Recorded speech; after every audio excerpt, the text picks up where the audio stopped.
Great storytelling always includes strong dialogue and is one of the key elements and strengths of Over the Garden Wall.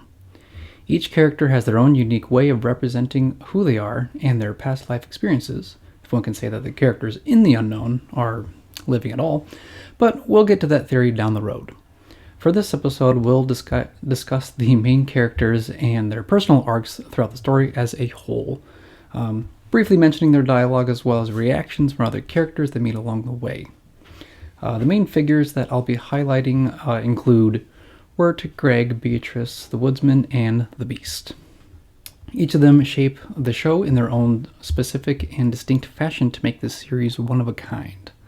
I'll be going through each episode, and where I'll highlight the main character's arc, whether they have a strong or weak element as part of this arc.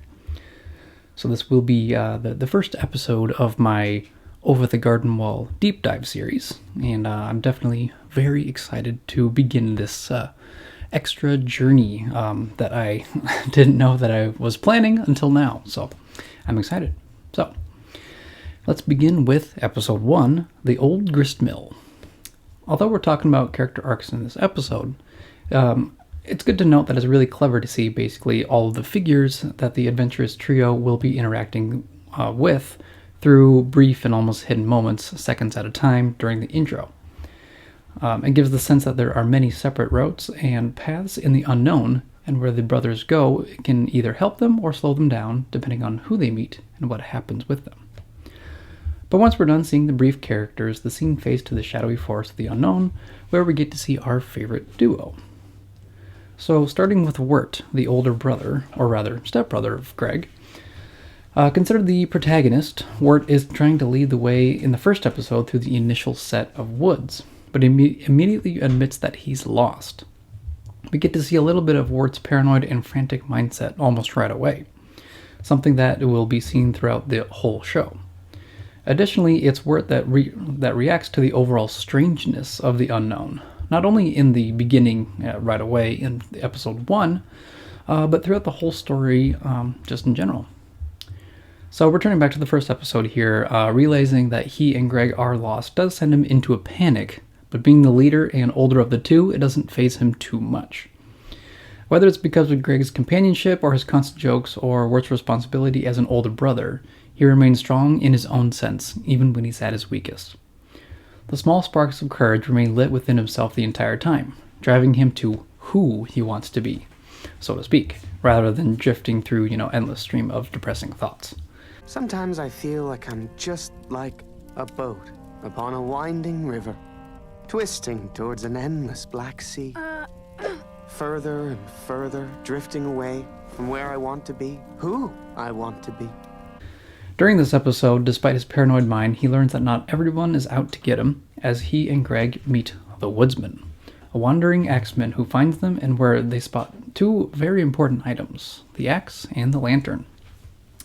However, when the massive dog attacks the mill, and where Greg knocks the Woodsman unconscious, Wirt's weaker side shows as he is never really up for a fight. It could be part of his pacifistic behavior, always wanting to have a peaceful resolution that results in other characters to do the physical work for him. But his quick mind is always there for fast solutions. After the fight against the dog, Wirt is commanded by the Woodsman to leave with his brother, essentially making Wirt not just the leader in this instance, but making him realize his responsibility as the older brother. It is your burden to bear. Right, yeah, got it. The great thing about Wirt is that even though he's timid and shy, he takes on the challenges that others pin against him. It's great to see in the first episode because once it ends, he truly sticks with that goal throughout the whole show, finding a way out of the woods and protecting his brother. Now, let's shift over to Greg, the whimsical and silly brother. The first episode is an excellent demonstration of Greg's comical sense that is abundant throughout the show. Being a kid and the younger brother, he doesn't think of things too seriously, even if it's a perilous fight against an unnaturally massive dog. Kitty? You have beautiful eyes. The rapid shifts of internal thoughts show that Greg is very much still a kid and not maturing much, at least not yet. He understands the danger to a point, but being in the woods is kind of just that to him. They might be lost for now, but home is still out there somewhere. Although he's pretty much silly for I would say, a good portion of the first episode, he does see the danger firsthand when he meets the massive dog, and where Wirt mistakes it as the beast. Despite Greg's wandering behavior, he's a great defender and definitely strong-willed. Taking on the task at hand, he helps Wirt find ways to escape the dog and even tricks it by throwing his candy over the mill roof, ending in the victory over their first foe. Oops.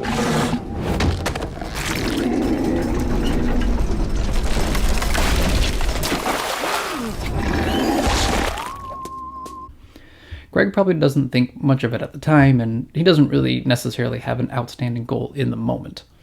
Just to think of his frog's name and follow his brother Wirt until they find home. He relies on Wirt as his brother and leader, but gives his constant support for him. Whether Wirt likes Greg's banter or not, they both obviously see that it's better to wander the unknown together rather than alone. To complete the trio of adventurers, we get to introduce Beatrice, who doesn't give her name just yet, but sees that these two lost boys are having difficulty locating exactly where they are. Knowing that small detail immediately sparks her idea of leading them to Adelaide of the pasture, the good woman of the woods. She does this by making Adelaide seem like a very pleasant figure, hoping Wirt and Greg follow her. However, Beatrice doesn't appear for too long in this episode as she's interrupted by the Woodsman, and she flies off. Still, it's a good way to introduce her character and her personality traits. Vague promises and not telling them anything of what she would get in return. Overall, it could be seen either as suspicious or just a chance meeting. Lastly, for a great introduction of an amazing show, we get to see the Woodsman and his brief history of why he's part of the unknown. I grind the horrid hazelwood trees into oil to keep this lantern lit. This is my lot in life. This is my burden. Always holding his axe and lantern, he constantly warns the boys of the mysterious beast, haunting the woods for lost souls. Although his appearance scares the brothers at first, he does his best to show them that he means no harm and he truly wants to help them. Giving them a place to rest, almost protecting them from the massive dog attack, and then giving them slight directions for safety brings a better light for the Woodsman, at least right now. We get to see the brief happenings of the Edelwood branches being grinded into oil for the lanterns to stay lit, and, well, there's definitely some theories and thoughts about that, about the whole Edelwood stuff. Long story short, the Edelwood trees and branches are, I would consider, very important, especially when it comes to environment and themes of the show. So, shifting over to episode 2, Hard Times at the Huskin Bee. Wirt and Greg get to meet Beatrice again, almost immediately, as they try to find a new road to follow. This episode is where the three main characters get to know each other and see how they react to their surroundings and who is in them. Wirt is still considered the leader as he tells Greg that he's going to Pottsfield, the town up ahead, where Greg instantly joins him. Wirt has his own sense of joy that both Greg and Beatrice follow him into town, despite Beatrice's harsh comments here and there. His timid heart comes into play once again once he faces the pumpkin pilgrims, and especially with Enoch. No, Now hold on, everybody. Let's not jump to any conclusions. Whoa. But once again, his courage outshines that shyness, and it results for the better. Explaining to Enoch the actual truth of how they got there eventually leads the trio into not only digging up the life of the party for the pilgrims, but, like the first episode, reminds Wirt that appearances are not always as they seem. The pumpkin pilgrims dressed up in costumes are really, skeletons, and Enoch is their friendly protector. All they needed were more of their members to begin the harvest festival. It's a pleasant time for everyone, and the trio managed to leave without harm and progress is made. Wirt sees that although Beatrice had barely met them, she manages to help him and Greg out of their ball and chain during the process of helping the pilgrims out. A little more respect for Beatrice grows in Wirt at the end of the episode, tying the bond of friendship loosely together. Something that Wirt doesn't really seem to be very good at when it comes to making friends, making bonds, and just kind of like sticking with them. So we kind of see that he has a difficult time adapting to all of that. Greg's involvement during the second episode is almost the same as the first, following Wirt and having full confidence in him. When Wirt is telling the story of how they got there, Greg defends him and even yells at Enoch. Now you want to leave. Yes. You'll never convict. You have no proof. But no matter what they're doing, Greg always finds a way to have fun with it.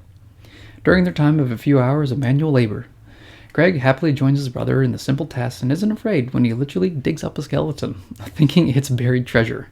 Greg doesn't seem to be scared of anything, more shocked when he sees something odd for the first time, but then presumes to see it as a passing regular thing afterward. His own courage is seen like this time and time again. Now, Beatrice's role during the second episode increases with the brothers, I should say. She joins them not only because she has her own reasons, and won't tell them much except for her name and that she's going to Adelaide's too, to sort out her own business. She's highly skeptical of the town of Pottsville, and especially paranoid when the Pumpkin Pilgrims try to capture the trio for trespassing, destruction of property, disturbing the peace, and murder. Oh no, not murder. For a moment, Beatrice leaves the brothers for the creepy atmosphere of the locked barn and ominous figure of Enoch, showing that at first she only cares for her own safety. This one's trying to escape. Let me go! I don't know these clowns! But when she's captured and forced to join Wirt and Greg during their labor hours, she ends up not helping them out of the ball and chain, there you go, but continuing to join them in their ongoing journey throughout the woods. The third episode, Schooltown Follies, is definitely one that builds the trio and the way that they view one another.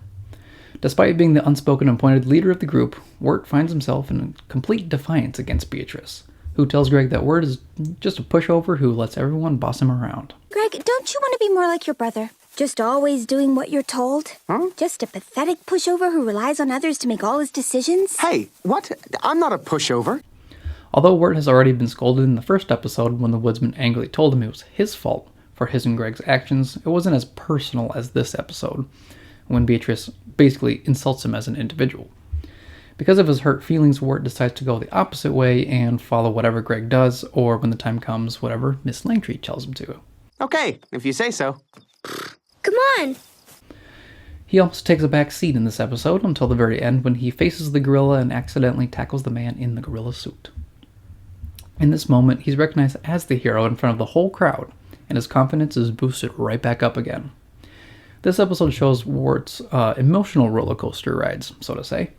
When things go right, he's in a good mood, but the moment someone insults him or when a moment of caution or sudden courage is presented, he tends to freeze up or take a step back, not believing in himself when, in the end, that same courage helps him get one step further to who he truly wants to be.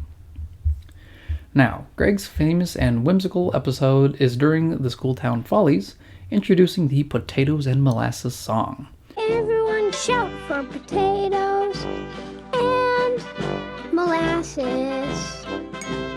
Where all of the animals dance along and play their instruments with joy, something they apparently don't get too much of. This episode showcases that even when things are serious, Greg decides to run off and play with the other animals outside of the schoolhouse, ultimately running into the wild gorilla.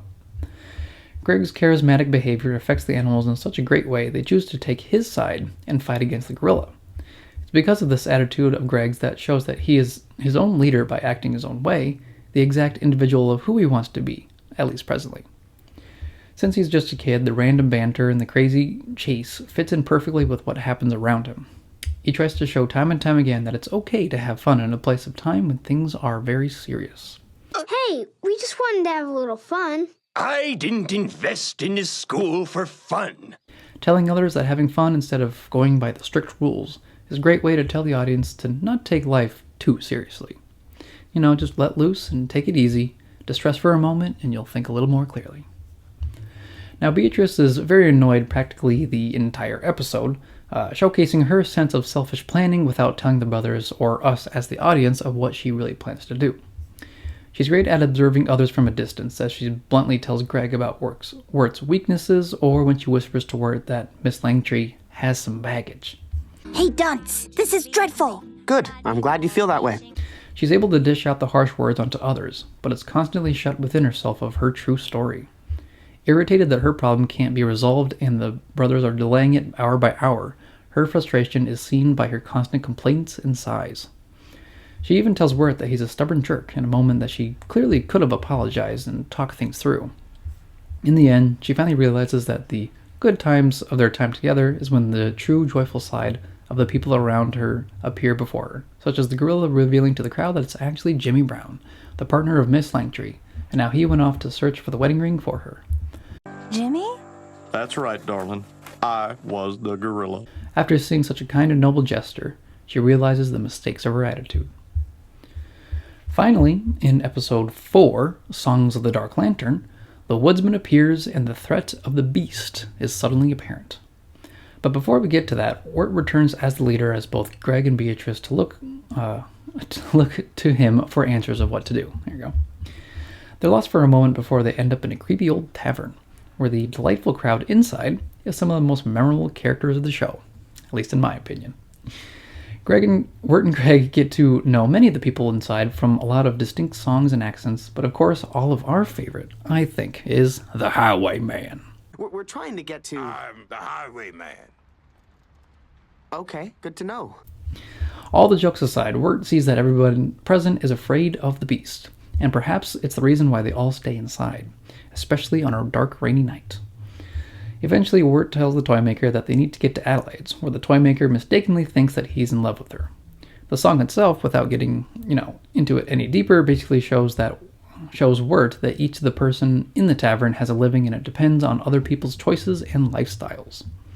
Seeing that they're all open to share their own stories, Wirt opens up about their own short adventures so far and is actually hailed as the Pilgrim as he's being tossed around. The hero of his own story and the master of his own destiny. Wirt loves to hear compliments about himself and what he does correctly, so much so that when he hears Beatrice's cry for help, that sudden fiery courage inside him ignites, and where he jolts to action with Greg, saving Beatrice from the Woodsman and the ominous Edelwood trees. Despite the terror striking in the night, Wirt is not afraid to save his new friend, no matter what she had said to him the episode before. Since she helped him and Greg before, Wirt feels like she's a great friend to have around and chooses the right decision. Not only that, but they meet another new friend, Fred the Talking Horse. Nice to horse your acquaintance. So during this whole fiasco, Greg comes back to be the very supportive brother, cheering Wirt on and seeing that his brother is being praised. He loves the positivity flooding through the tavern. Wirt, and his name is Greg. We're related cause my mom remarried him and gave birth to him with my stepdad. He and his frog are mainly off to the side eating platefuls of food and enjoying the down-tempo music of the small band. When Wirt is being tossed around and paraded by the tavern people, Greg immediately joins in and tells them not of what he's done, but of what Wirt has done so far. Tell us more about that. So this constant beaming support and admiration for his brother is seen throughout the adventure and really shows how much Greg looks up to Wirt and loves him. No matter what, and no matter where he goes, he'll go with Wirt and watches everything that he does. Coming over to Beatrice, her irritation grows very quickly again. Not only when she realizes that the driver at the beginning is leading them off course, but also when she gets rudely shooed away by the tavern keeper, saying that she's bad luck and isn't allowed in there. These two sweet kids and I got a bit lost in the... No birds allowed in my tavern. No birds allowed in your... It's a bad omen when a bluebird enters through your door. Lashing out in anger, Beatrice yells at Wirt to ask for directions and goes outside with Fred, the talking horse, underneath the stables. She broods about the recent interaction and basically talks to herself of all the things that are annoying her.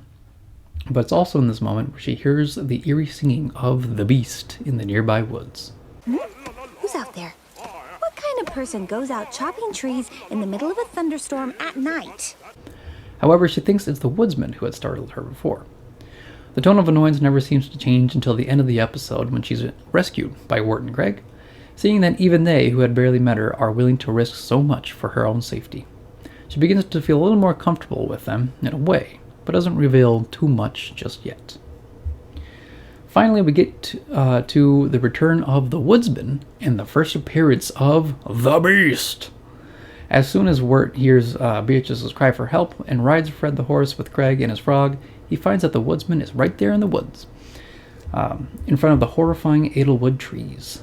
The threatening vibes of the Woodsman doesn't really look very good for him, obviously, as he stands over Beatrice with his lantern and axe, scowling at the brothers that the Beast is upon them.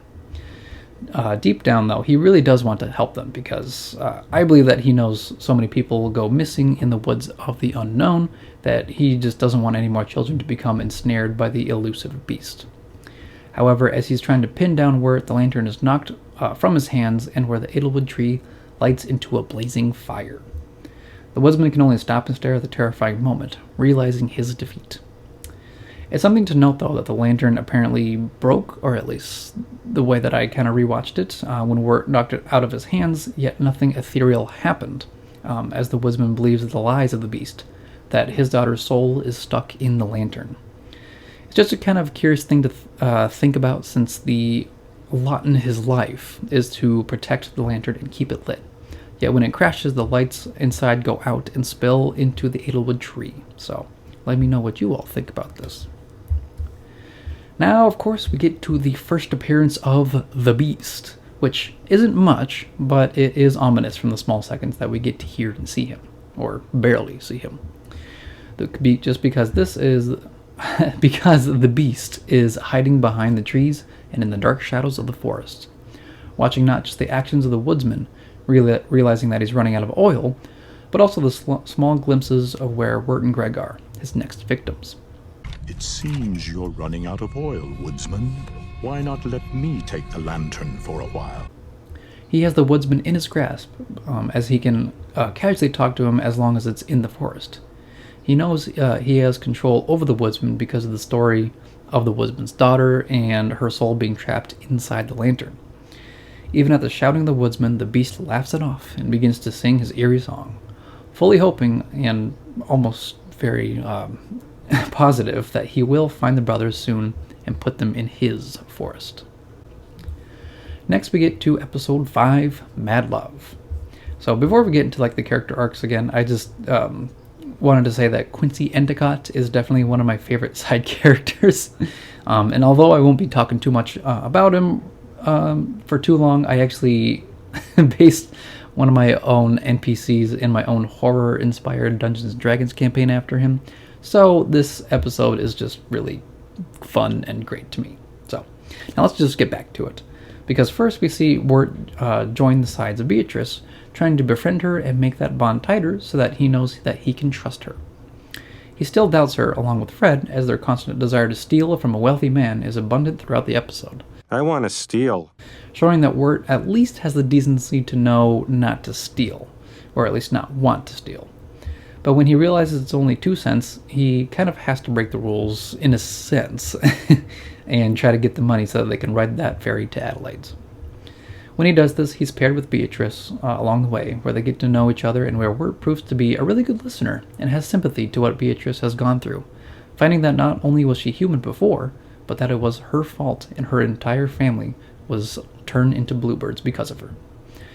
He doesn't hold that against her, but instead kind of gives her hope that it'll all turn out well.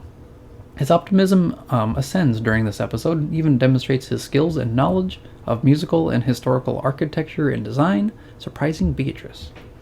He decides to finally open up about his secret of having a crush on a girl named Sarah, something he probably never does around pretty much anyone, except for maybe Greg. But once Beatrice shares her curse of being a bluebird, he knows that he has to pair it with something he doesn't tell anyone else either. This is actually a really huge leap for him, revealing and exposing his secrets to someone he had just met. But it pretty much makes him stronger and a little more confident than before. Switching over to Greg, he is basically the distraction of Quincy Endicott, while Wirt and Beatrice look for loose change. What's the matter, Unky? You seem tense. You know me well, nephew. He gets to know Unky, as he calls him, and goes along with the lie without a complaint, thinking it's probably just some game that ultimately leads to the ghost hunt. Because I really, really want to see a ghost. Really bad. Oh! Similar to his support of Wirt, Greg decides to probe Endicott's thoughts and troubles by simply talking to him, which ends up helping Endicott a lot, just by getting his feelings out, leading Greg and Fred to the room where Endicott had fallen in love with the lady in the portrait, believing she was the ghost. Greg, despite the lack of proof of a ghost, still supports Endicott when the shadow of the lady appears in the hallway. Even though he really, really wanted to see a ghost, Greg ends up being the hero of the episode, making Endicott face his fears, and also for Endicott and Marguerite Gray to see that their mansions were actually connected, and the point made by Wirt earlier that he pieced together. And of course, Greg, with his, famous one-liners, gets to dish out a very perfect dad joke of, Uncle Endicott pegged me all wrong. I've got no sense at all. And throws the coins for the fairy into the fountain. The lack of the beast and the woodsman continue through episode 6, which is Lullaby in Frogland, which is very enjoyable because of its simple and also odd nature, since the ferry that the trio of adventurers are on consists solely of frogs dressed in dapper outfits.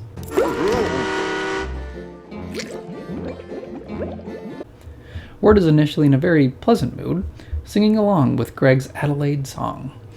But once the frog guards spot them out of place, he immediately turns to the flight or fight mode, which obviously he chooses flight.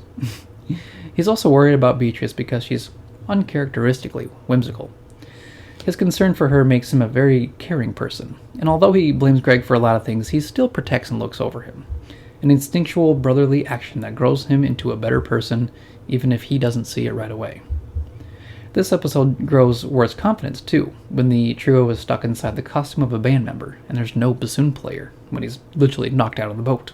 Oh, dog, those frogs really love the bassoon. Wirt has to play for the crowd or else be caught by the frog guards and arrested. Greg, as always, supports his endeavors, but surprisingly, Beatrice does too.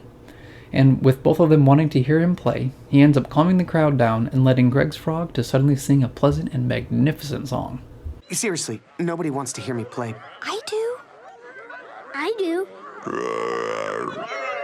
However, despite the good feelings on the boat, everything turns sour when Wirt sees that Beatrice had been leading them to Adelaide's all along in hopes that they would become Adelaide's servants, serving her blindly as she is caught under the spell of the beast.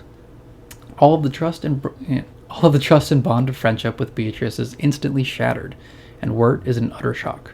What? But I thought we were friends. The sudden courage fails, and he just can't believe that a friend of his would betray him like that, so quickly. Even after Beatrice defeats Adelaide, who is, I guess, a witch, I suppose, Wirt cuts himself and Greg loose from the strings of Adelaide and runs far away. He grumbles to himself and almost becomes depressed for trusting in her. For once, the episode leaves the audience in a very darkened mood. I shouldn't have trusted anyone. On the other hand, Greg has his own daring journey of his own, not to mention watching his frog have fun along with the other frogs on the boat. During this episode, his focus is mainly on his frog and following what Wirt and Beatrice lead him to do. As always, he supports Wirt in his musical endeavors, urging him to play the bassoon because he knows just how talented Wirt is. Greg's continuous support, I think, is what makes him a lot of the audience's favorite character. He's loyal, not just to his brother, but also considers Beatrice a dear and close friend, and of course continues to hold his frog close to him at all times. There's also a strong will from Greg that we don't really get to see up until this point, at least when he has to be tested, when he sees that his frog is being offered a contract for his singing, and instead of saying his goodbyes to him or complimenting him, he has to go with Wirt to find Beatrice. He realizes the trouble they're in, despite his sadness of leaving his frog behind, and goes with what's important for him and Wirt. For a kid, those are very tough decisions, but ultimately, in the end of the episode, his frog returns to him, and all is well. Huh? Benjamin Franklin! As for Beatrice, well, it's definitely the turning point for her and definitely the darkest part for her. And we finally get to see her true intentions of why she's helping out the brothers. Although her initial plan was to bring them to Adelaide and just leave them there, she realizes that after all the loyalty, trust, and friendship that they brought to her, she has to rethink her decisions and ultimately wants Adelaide to make her the servant that the witch wants. To snip, snip, snip your family's wings away to make them human again. What if I became your servant? The way Beatrice reacts with the brothers while on the boat is very different to her irritation throughout the whole show so far, which Wirt picks up right away, but doesn't say too much on the subject. It only reveals the truth when it's too late, and when Beatrice desperately tries to explain herself, but ends up crying on her own because of her mistake. Greg! Wirt! It wasn't what it looked like! I was just... Please come back! even though she defeated Adelaide by having the witch soak in the night air, which was apparently very deadly for her. Very deadly for her. The deadly! Ah! Whoa, jeez, she wasn't kidding! It's French! Beatrice doesn't really see it as any kind of victory. Instead, she sees it as losing two good friends and breaking a trust she built so much that she was able to tell her personal curse. It's an interesting episode as it begins very lighthearted and ends very depressing. Coming up to episode 7, The Ringing of the Bell, is a fun story to tell. Personally, I absolutely love this episode and can't decide whether it's this one or Hard Times at Huskenby that are my absolute favorite and best episode. The Ringing of the Bell demonstrates and highlights Wirt very much in his ability to adapt to his surroundings. Before approaching Ani Whisper's abode, he is confronted by the Woodsman, where Wirt and Greg try to flee from him, hearing more of how the beast is upon them, much closer than before. Wirt manages to knock the lantern again from the Woodsman and escape with Greg and his frog, where they find the home of Ani Whispers and the young girl Lorna. Wirt feels very proud of himself for escaping the clutches of the Woodsman and is actually able to talk decently well with Lorna, kind of flirting with her throughout the night as they clean the house. He's only somewhat comfortable with her until after Ani Whispers comes through and basically smells them out, only to think that it's the black turtles in the barrels. Then no one shall be devoured alive tonight. Nay, I pray not, Mum. He almost forgets about Greg because of his teenage mind and how he basically falls shortly in love with Lorna, seeing how she is so kind and welcoming to them. Wirt regains his courage and confidence and even tries to talk Ani Whispers about how Lorna is locked inside all the time.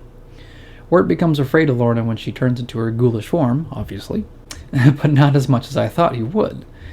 He escapes with Greg and his frog through a window and uses the bell to force the evil spirit out of the possessed Lorna, making him once again the hero of the story, and showcases once again that he is a very caring soul and can actually see when somebody is suffering. So he's able to reach out to them and try to the best of his abilities, solve the solution at hand. Another great traits of Wirt in his cunning mind and his caring soul. When he realizes that the magic bell is used to command Lorna's evil spirit, he sees it right away and uses the opposite effect on it, ending it in a pleasant solution. So during their stay at Ani Whisper's home, Greg is presented with a curious dilemma, following his brother into an old, worn-down house. Ain't that just the way? It's perfect. Come on, Greg. Wirt. Ain't that just the way? Although it was quite comforting inside, Greg can sense whenever they're in trouble and tries to keep quiet while he and Wirt are hiding inside the barrels of turtles, which is very random and definitely for another topic about the unknown and its inhabitants. Greg lets Wirt talk and flirt with Lorna while he chases around his frog, which leads the frog to swallow Ani Whisper's magic bell, awakening her from her sleep and chasing them until they meet the ghoulish form of Lorna. Greg's own sense of cleverness kicks in as he had seen and heard the effect of the magic bell before.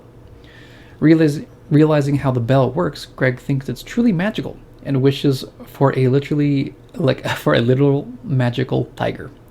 But I think with Greg simply seeing about how things work for the first time and comprehending it is something to be praised about, ultimately helping Wirt realize the true effect and banishing the evil from within Lorna and saving the day. On the other hand, Beatrice doesn't really appear too much in this episode except for the very beginning as she's digging around through Adelaide's house, looking for a specific pair of scissors that can magically make her entire family human again. It was her plan to retrieve the scissors and use them somehow, whether it was to turn over the brothers or to make herself the servant. Either way, her plan had failed and she looks out through the window in dismay, realizing she had lost her two best friends throughout this entire endeavor. With the ringing of the bell being by far the darkest episode, I think, in the series, it also includes the constant reappearance of the Woodsman against the Beast, where the Woodsman begs the Beast not to capture Wirt and Greg. It's a very gripping scene as the Woodsman shouts that the lives of the children shouldn't be treated as tokens to be traded with. One cannot trade the souls of children as if they were tokens. And asks if there is any way to keep the lantern lit without all of this darkness. Eerily, the Beast tells him that there's no other way besides his. No, there is only me. There is only my way. There is only the forest, and there is only surrender. The Forest of the Unknown belongs to the Beast and all of the victims he's had before. Though Wirt and Greg don't see it, the Woodsman desire to save other children probably reminds him of his own daughter, and each time he sees them, so his inner want is to keep them safe, for them to be hidden from the Beast. But that whole thought is seen kind of time and time again, whether he doesn't say it. It's more of his actions and warning them. But of course, the Beast, being a most excellent and ominous villain, doesn't really care about any of the souls, just as long as they're in his forest and that he can playfully catch up to them. Flipping the whole scene around, Episode 8, Babes in the Woods, is a wild adventure and dips into more of the ethereal or dreamlike environment of what the unknown is somewhat about, or can be about. First, we get a quick glimpse that Beatrice is still looking for the brothers. Her irritation for them has changed into worry and is almost in like a sisterly love.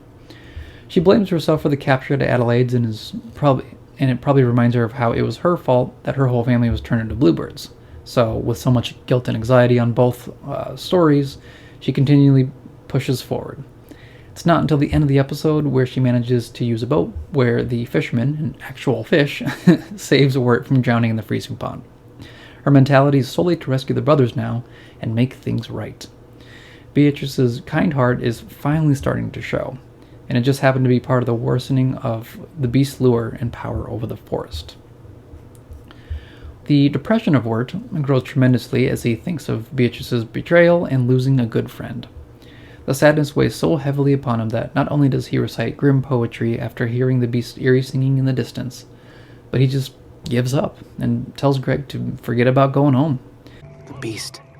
It must be the Beast out there. The obsidian cricket of our inevitable twilight singing our requiem.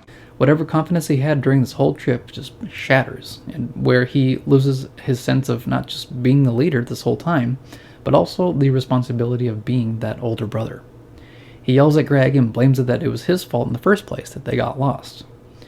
Lashing out, Wirt hides under the tree and tries to sleep, completely giving up and letting Greg do the work for him. This is definitely Wirt's lowest point in the show, and it's very obvious for us as the audience to be seeing. He wasn't close to finding home at all. He lost a friend and he's feeling all sorts of negative emotions. It's because of all this that the episode focuses on Greg.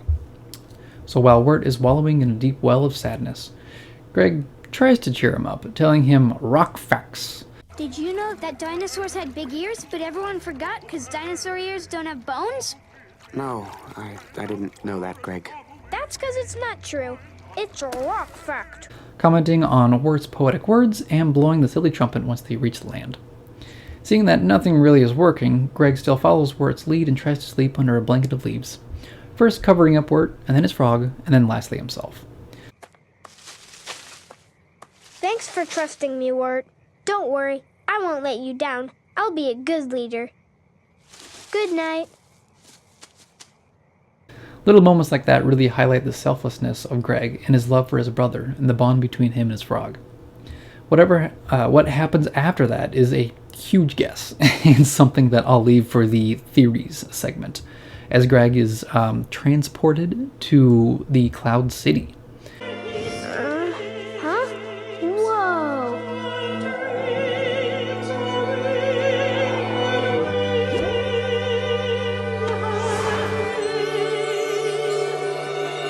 So while in the city, Greg is hailed as a great and talented leader, directing the people in a happy song until the Old North Wind appears. The courage of Greg flows up as he defends the citizens, a strong trait that Greg has even in a dreamland like this. No matter what the enemy or hard task ahead, Greg faces it head-on with a positive mindset. It's because of this that he's able to defeat the Old North Wind, but in the meantime it also causes a terrible snowstorm to start falling on the corporeal selves of Greg and Wirt. It seems that whatever good they try to do, something awful takes place directly after. It's seen again as Greg is told by the Queen of the Clouds that Wirt has fallen into the Beast's clutches, as he essentially falls into a dark depression at the same time. See how the edelwood grows around him? The Beast has claimed him already. An effect that the Beast feeds on, negativity. Greg realizes this, and instead of wishing for something odd or whimsical, he takes the bravest option, taking Wirt's place and facing the beast himself. So far, Greg hadn't been afraid of the beast at all, and it's his willing sacrifice that makes Greg probably the best character, as I've said, representing loyalty, courage, and love, the things that the beast is the opposite of. Okay, I have to go now. Goodbye, Wirt. Yes, come, Gregory. There is much to be done. And then you'll show us the way home, right? Of course. This, of course, leads us back to the beast, where he pretty much gets exactly what he wants, a willing victim that he lures deeper into the forest, promising Greg that he'll show them the way home. This obviously is a lie, but Greg hadn't seen the beast yet and decides to go with him. Tricky words and a smooth dialogue can certainly change the dynamic of danger and safety. This is one of the few times where we see the beast not with the Woodsman, but it's because the beast had already claimed Wirt, so therefore he knew exactly where both of the brothers were. His power over the forest is dominant and omnipresent. So, not quite yet to the end, but we get to witness the beginnings of Wirt and Greg's wandering through the unknown when episode 9, Into the Unknown, is introduced. Completely different than the woods, Wirt and Greg live in what seems like a nice city or town, where Wirt is basically a nervous wreck, and Greg is a happy younger brother who clearly looks up to Wirt. Of course, with the typical teenage mindset, Wirt is in love with a girl named Sarah, as mentioned before, but he's so nervous and shy that he can't talk to her about that, at least not yet. Here we get to see Wirt deal with his weaknesses, not wanting to admit his feelings, hiding and running away when trouble is present, and blaming Greg for many of his problems, shutting out solutions that others give him. When Wirt wants to give his homemade cassette tape for Sarah, he rejects both Greg's and the other high school girls' help to give it to her, since he is so shy and very timid, and also embarrassed, not to mention very embarrassed. He doesn't want other people to pry into his personal life and decides to shut everyone out, despite their desire to actually truly help him. Eventually, when he does bump into Sarah, he stammers a lot, like I do, and doesn't quite know what to say most of the time. Oh, Wirt, you're here. Well, I was just asking if you were here. Oh, wow. Oh, hey, we're gonna go to the graveyard. Oh, are you gonna do something there? But once Jason Funderburger shows up and whisks Sarah away, he immediately becomes frustrated and angry. With all the complex emotions whirling inside, he never really has the confidence to actually talk to Sarah and admit that he likes her. This goes wrong once he sees Jason and Sarah pull out the cassette tape together, where, as Wirt tends to do, he runs away from the problem that clearly had an obvious solution. He shouts at Greg, but once an oncoming train approaches, they both end up splashing into the cold pond and where they're transported into the unknown. However, this isn't where the episode ends, because it shifts over to how Wirt is dead set on finding Greg and bringing him back home. He ends up with Beatrice's family, but he tells them that he has to do this. Wirt has gone a long way at this point, no longer thinking of himself or how depressed he might be feeling in the moment. It's because of his brother and all the figures he's met along the way that has shaped him to be an even better person, and I would say much better person than what we see at the beginning of the episode. So, rewinding back to the beginning of the episode, Greg is his, usual self, always supporting his brother and even giving advice of how Wirt could potentially be closer to Sarah, or offering his help to give the cassette tape to Sarah. His support continues as he joins Wirt in following her to a house party, entering the house first just to find Sarah, and when the group of friends are gathered in a cemetery to tell spooky tales since it's apparently Halloween, Greg causes his own distraction, but it ends up with Wirt being found anyway. No matter what problem Wirt is facing, Greg is there for support and sometimes advice, and always a joke or a really great one-liner that can be offered. The endless loyalty and love of Greg is abundant through the whole series. So, at last, we finally get to the finale of the show, The Unknown. Similar to the previous episode, Beatrice is relentlessly trying to find either of the brothers, willing enough to fly through a perilous snowstorm, one of which could presumably, be controlled by the beast. She does find Greg and the beast and tries to yell out, but is blown away by the strong winds. However, not all hope is lost as she flies directly into Wirt and is so happy to see him, but is extremely worried for Greg. And before I go any further into the finale, I'll skip over to Wirt, who has definitely grown in his constantly changing self. When Beatrice flies into him, he's actually not angry with her at all, despite all of the terrible things that she's said to him or the bad things that she's done, especially the betrayal. Instead, when she tells him that she's seen Greg and she's actually like worried about him, Wirt's focus switches instantly to the danger and caution ahead. He sees the utmost sincerity of Beatrice and her own shame of betraying them to Adelaide. He thanks Beatrice, and together they head back into the snowy expanse of the unknown as friends once again. Meanwhile, as Wirt and Beatrice brave the strong elements, the Woodsman is desperate to locate any shred of Edelwood to keep his lantern lit. Edelwood, you see? This'll give us some oil, won't it? Yes, we'll keep that light of yours shining, won't we? As he works in the mill house that we saw in the first episode, he hears the song of the beast, and finally decides to face him one last time, realizing that this morbid cycle will never end. When you submit to the soil of the earth. Woodsman, I knew you would come. Once he faces the beast, he finds Greg wrapped up in the beginning of the Edelwood tree, where the beast tells him that this is where the trees always came from, and how the Woodsman had been grinding up lost souls for years. No, I won't do this. You've been grinding up lost souls for years. The dark truth is finally revealed, where the Woodsman laments his actions and tries to free Greg. Upon doing so, the beast reaches not for the Woodsman or for Greg, but for the lantern. Luckily, the Woodsman spots this and swings his axe at him. And this axe actually is a strange item, I think, because it not only chops up the Edelwood branches, but also serves as a danger to the beast. Perhaps the axe is somehow enchanted, like how silver affects werewolves, but, also could be saved for another episode. Either way, the two opponents are against each other, showcasing the true hatred of the Woodsman to the beast, his final release of rage for serving under the beast, following his every command and word. It was finally time for the Woodsman to take revenge. While the two are fighting, Wirt and Beatrice stumble across the discarded lantern, recognizing it as the Woodsman's, and shortly after, they discover the horrifying image of Greg, frozen from the weather and tangled inside the Edelwood branches. Wirt is both terrified and panicked as he can't get the branches off his brother. Beatrice feels the same. Greg! Greg! Are you... Wirt? Oh, Greg. Wirt. It seems as if the beast has the upper hand in almost everything, and practically everything. The Woodsman is thrown to the ground in defeat, where Wirt and Beatrice are left astounded in their own despair. Give me my lantern. Nevertheless, Wirt gathers up his building courage, everything he's faced before this, and realizes that he's been through so many trouble, so many trials, that the beast is practically nothing to him.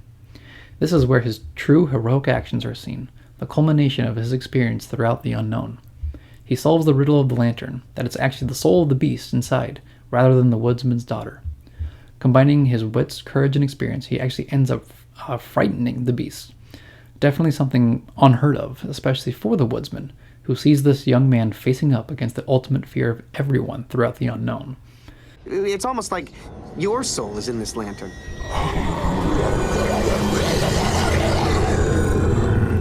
Are you ready to see true darkness? Are you... Are you...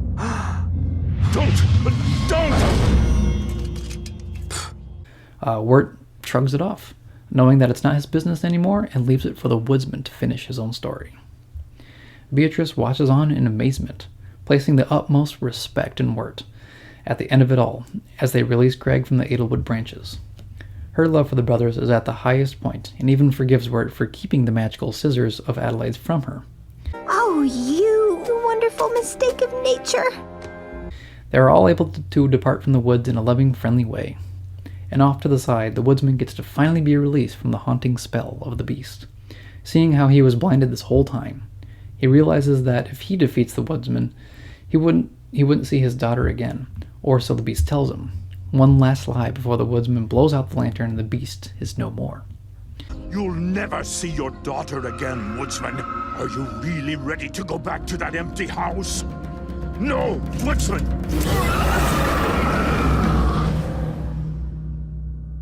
However, during the last few scenes, we get to see the reuniting of the Woodsman and his daughter. A very blissful and heartwarming sequence. As autumn colors fall. He no longer has to fight or wander the woods in anger and darkness. His long journey is at an end. Finally, we get to the last tracks of our famous trio. Beatrice is reunited with her family, where her irritation is somewhat there, but it's more playful, and where she respects everyone around her and is grateful for the memories and lessons that she learned while traversing the cursed lands of the unknown. Honey, eat your dirt. Mom, stop calling it dirt. Back into the modern civilization, or modern, quote-unquote modern, Wirt and Craig are found by Wirt's friends and they're rushed to the hospital, where Wirt wakes up in a daze but finds that Sarah is the first person that he sees. Can you see me, Wirt? Where am I? Hospital. A hospital? With so much darkness that he had faced before and the countless trials he went through, that fiery passion and tenacious courage winds up again, and he ends up making a simple date with Sarah. So maybe we can listen to this. You can listen to it at my house. Yes. Craig is able to find his, to keep his frog, who apparently still has the magic bell that Honey Whispers had, startling everyone around them. And so the story is complete, and everyone is satisfied with the ending, and so on and so forth. The two brothers are bonded by their strange and mysterious experience, and decide that not only is the frog to be named Jason Funderburger, but that it's their frog, a reminder of what they went through. Overall, the main characters' arcs develop in their own unique way, and end up connecting to one another in the best ways possible. For such a short series, the show has captured the hearts of so many over the past 10 years, and hopefully will continue to do so for many more. Writing all this makes me realize that this was just the main characters, so to go into each and every imagined character in the entire show would basically be just a full-blown world exploration, basically, which demonstrates the time, dedication, and love that the creators and helpers of this show went through. The capturing of innocence in a place of eerily familiar darkness is seen through each character and the stories that they went through every episode. It's so great to go back and see how their words and actions develop over time, which makes this good story amazing. And yeah, that's everything that I have for the main character arcs and developments. Let me know how well I did. I might have missed a few things here and there, but I kind of wanted to highlight where the characters begin from the beginning of the show all the way up to the grand finale. So let me know in the comments if you have any thoughts and theories and ideas of what the unknown is, what the characters of the Over the Garden Wall make or do and say, and all that stuff that makes them really unique as part of their arcs. Yeah, I'd just really love to hear that from you guys. And I think because this is such a long episode, it's good to also note that a lot of my deep dive series is either going to be some short episodes and some long episodes. So depending on how much I write, it's always just really fun to go back into the series. And this time, since it's the deep dive series, I hope you guys enjoy everything that I've written here so far. So I think with all of that out of the way and being said, just stay tuned for another episode of this deep dive series, of which I'm very excited, and I'll see you guys in the next episode. Bye. The loveliest lies of all.